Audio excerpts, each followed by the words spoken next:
Ouvíamos na primeira leitura dessa missa o Senhor dizer, através do profeta Isaías: eis que eu crio novos céus e nova terra, por isso exultarão e se alegrarão para sempre. Não se ouvirá mais voz de pranto, de choro, nem gritos de angústia ou dor. Essa profecia de Isaías apresenta a felicidade dos tempos messiânicos, quando a situação do povo de Israel for completamente renovada e nessa oportunidade for restabelecida as relações de amizade entre Deus e o seu povo. Também o Evangelho anuncia a vinda do Salvador como grande alegria que o será para todo o povo. Hoje, na cidade de Davi, eu vos anuncio uma alegria que será para todo o povo. Nasceu hoje o Salvador, que é o Cristo Senhor. Tanto a profecia de Isaías como o anúncio do nascimento de Jesus Cristo, séculos depois, querem frisar, que a alegria da qual está se falando é, sobretudo, uma alegria espiritual, mas que se reflete concretamente também no alívio e no conforto de tantos sofrimentos, de tantas dores, de tantas dificuldades humanas. Tanto que testemunhas dessa realidade são os inúmeros milagres que Jesus, no tempo do seu ministério, realizou. Inclusive, ouvimos um deles no Evangelho do dia. Jesus curou tantos doentes, Jesus libertou tantas pessoas que estavam escravas da realidade do demônio, do pecado, e também ressuscitou alguns mortos. Mas Jesus não veio para trazer mensagem de uma felicidade terrena. Jesus não veio para instaurar neste mundo uma realidade da qual seja excluída todo o pranto e toda a dor. Pranto, dor, choro, sofrimentos são todas realidades que fazem parte da nossa humanidade. E Jesus vem para tomar sobre si o peso dessas realidades. Jesus vem para tomar sobre si o peso do sofrimento, da dor humana, para transformar essas coisas em instrumentos de salvação e, portanto, em instrumentos para aquela que é a felicidade verdadeira, que é a felicidade eterna, na realidade do céu, na realidade da eternidade. E como o profeta Isaías já dizia, e depois o livro do Apocalipse vai confirmar, a realidade da bem-aventurança eterna é aquela onde não haverá mais pranto, não haverá mais dor, não haverá mais choro, porque Deus será tudo em nós e nós seremos tudo em Deus. A vida daqueles que foram remidos, ou seja, salvos por Cristo, é o início, é o começo dessa felicidade sem fim que nos aguarda na realidade da eternidade. Nosso Senhor Jesus Cristo vem a nós e traz para nós uma grande alegria. Alegria que é verdadeira, alegria que passa através do sofrimento e dor de todas as espécies, sem ficar sufocada. Jesus, inclusive, indicou que nas tribulações abraçadas por amor a Deus, o caminho que conduz à bem-aventurança. Bem-aventurados os pobres, bem-aventurados os aflitos, os famintos, os perseguidos. Existe um mistério por detrás de tudo isso, que é o mistério da grande alegria de pertencer a Cristo e de aprender com Ele a dar sentido à dor, ao sofrimento como meio de salvação, como coloquei há pouco. O mistério pascal de Cristo, por si só, é esse mistério que envolve dor e alegria. Para celebrarmos a alegria da ressurreição, primeiro precisamos celebrar a realidade da dor e do sofrimento do Cristo, que é preso, que é maltratado, que é assassinado na cruz, que morre na cruz por amor de nós e para nossa salvação. Portanto, esse mistério pascal, que compreende aquilo que compreendemos como a salvação que nos alcançou, é necessariamente um entrelaçar de dor, de sofrimento, também de alegria, é um entrelaçar de morte e de ressurreição. A vida do cristão, ou seja, a nossa vida, nasce desse mistério. E ela deve se encontrar com esse mistério, deve se unir com esse mistério e reproduzir nessa aventura humana as características próprias deste mistério. Porque a gente sabe que da mesma forma que o mistério pascal não termina com a paixão e morte de nosso Senhor Jesus Cristo, mas através da dor e da morte tem o seu ponto alto na ressurreição, assim também a nossa vida enquanto cristãos, ela passa pelas tribulações terrenas, mas ela está constantemente orientada para a alegria eterna, para a eternidade. Nós experimentamos em nossa vida a dura realidade da dor, mas nós não devemos ter uma visão pessimista da vida, porque a gente precisa aprender que qualquer sofrimento é um meio muito precioso para a gente poder se associar à paixão de Cristo e, por conseguinte, também à sua ressurreição. Precisamos ainda ser libertados da realidade do pecado e das suas consequências, que é justamente dor, sofrimento, morte. O Evangelho, ele nos lembra dessas amargas realidades que fazem parte da nossa vida, que muitas vezes são enigmas, porque dependendo da situação, quando consentimos no pecado, nem nós sabemos porque consentimos no pecado, embora o pecado seja decisão, ninguém peca por influência ou por estar enganado, mas quando a coisa aconteceu, a gente se pergunta, por que eu fiz isso? E o Evangelho nos ajuda a olhar tudo isso, O Evangelho revela essas amargas realidades, revela aquilo que nos esmaga, aquilo que nos faz sofrer quando a matéria é o ponto do pecado.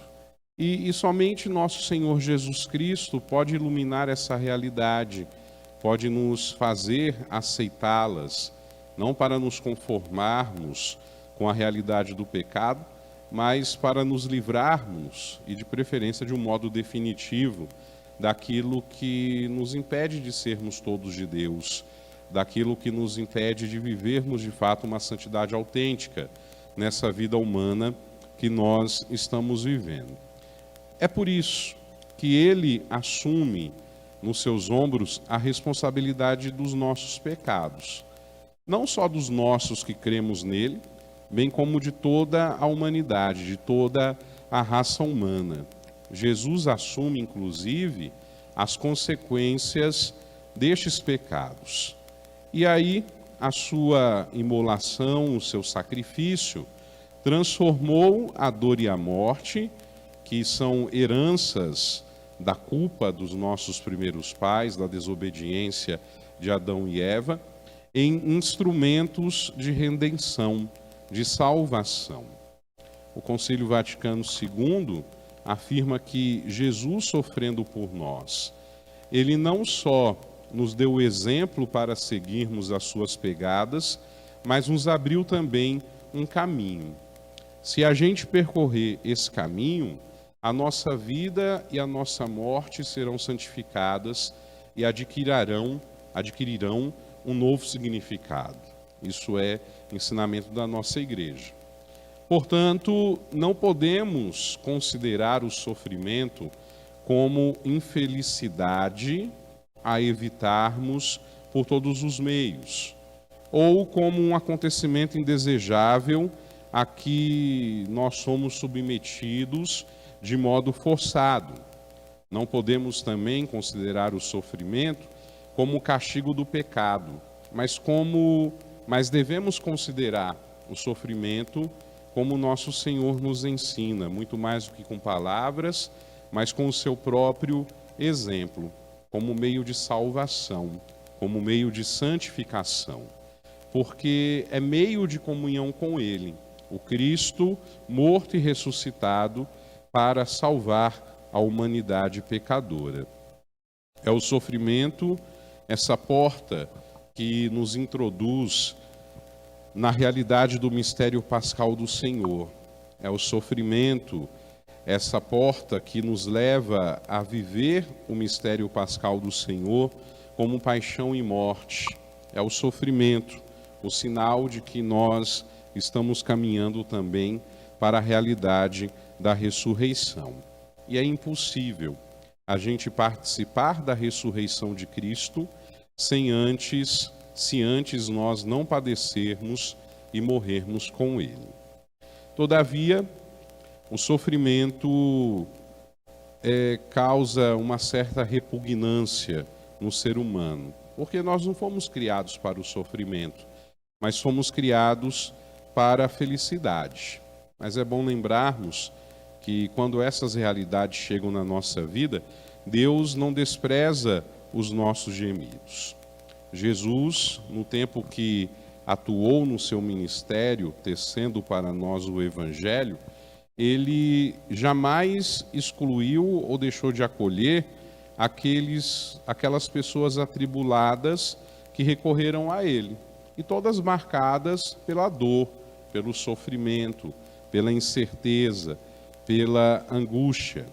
Às vezes, Jesus tratou alguns para provar a sua fé com uma certa dureza, como fez com um oficial romano do Evangelho que implorava a cura de seu filho, mas finalmente interveio em seu favor, mandou que o homem fosse para casa porque o filho dele já estava curado, e assim aconteceu. Assim também, quando Deus não concede alívio e permite o sofrimento, é preciso continuar confiando nele. Só ele sabe o que convém para o verdadeiro bem de cada um. Certas tribulações que, humanamente falando, parecem absurdas e injustas, têm um lugar bem preciso nos desígnios divinos, tem um lugar bem preciso na vontade de Deus. E a aceitação delas pode depender, da aceitação delas pode depender a salvação pessoal e a de muitos irmãos e irmãs. São muitos os exemplos de santos e santas, inclusive dessa geração, que entenderam isso, que ofereceram a dor e o sofrimento pela santificação da igreja, pela santificação, pela conversão dos pecadores. O mais recente, talvez, seja o beato Carlo Acutis, que com 15 anos sofreu uma doença terrível e ali, entendendo que aquilo, de certa forma, era a vontade de Deus para a sua santificação e a dos outros, não reclamou, apesar da dor que a doença lhe causou, do sofrimento que a enfermidade lhe causou, mas ofereceu tudo aquilo que ele passava pelo Papa e pela Igreja. E a gente vê outros exemplos, de jovens, inclusive, no final do milênio passado e já nessas 2 décadas, que entenderam isso. Talvez a gente pense, que essa coisa de dor e sofrimento é uma questão para quem tem mais experiência na vida. Mas esses servos de Deus, um beato, aqui também tem uma outra que está no caminho da beatificação, a Kiara, que são duas, agora eu não me lembro o sofrimento dela, as duas sofreram de câncer, uma era solteira, a outra era casada, e essa casada também morreu com 28 anos de idade, italiana, está no processo aí para a sua beatificação. Quando descobriu que estava com câncer, descobriu também que estava grávida, e preferiu que o filho, né, tivesse a gestação completa do que interromper a gravidez ou botar em risco a gestação por conta do tratamento que ela deveria enfrentar. Isso depois de 2 gestações que as crianças morreram logo depois do parto. Ou seja, né, conseguiu encontrar ali, né, no sofrimento, aquela força que só vem de Deus, né, para continuar e para cumprir aquilo que era desígnio, que era a vontade de Deus na sua vida, na vida da sua família. A gente às vezes reclama demais por conta de alguma coisa que a gente está passando, que causa dor, que causa sofrimento. É preciso permitir-se entender se aquilo que passamos, que é dor, que é sofrimento, que a gente não gostaria de estar passando humanamente falando, se aquilo não está nos planos de Deus, para que a gente seja mais santo, para que a gente seja mais coerente, para que a gente busque mais a vontade dele. Não nos esqueçamos das palavras de São Paulo, que nos diz que Deus colabora em todas as coisas para o bem daqueles que o amam. E se é em todas as coisas, não é só nos momentos de alegria e celebração, é também na dor e no sofrimento.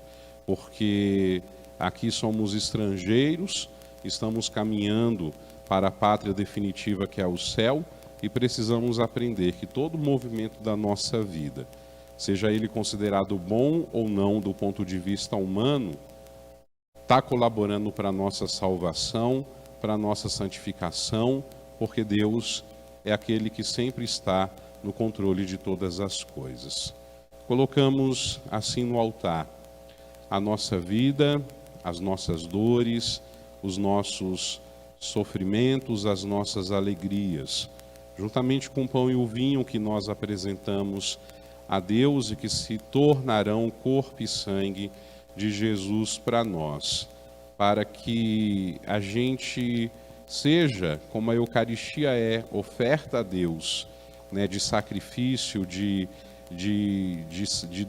lembrança do memorial do nosso Senhor, da sua paixão, morte e ressurreição, a nossa vida também seja oferta agradável, com suas dores, com suas alegrias, com suas certezas e incertezas, sem nos esquecermos de que todas as coisas colaboram para o bem daqueles que amam o Senhor. É essa a nossa oferta e também a nossa gratidão nesse dia em que nos reunimos para celebrarmos juntos a nossa fé.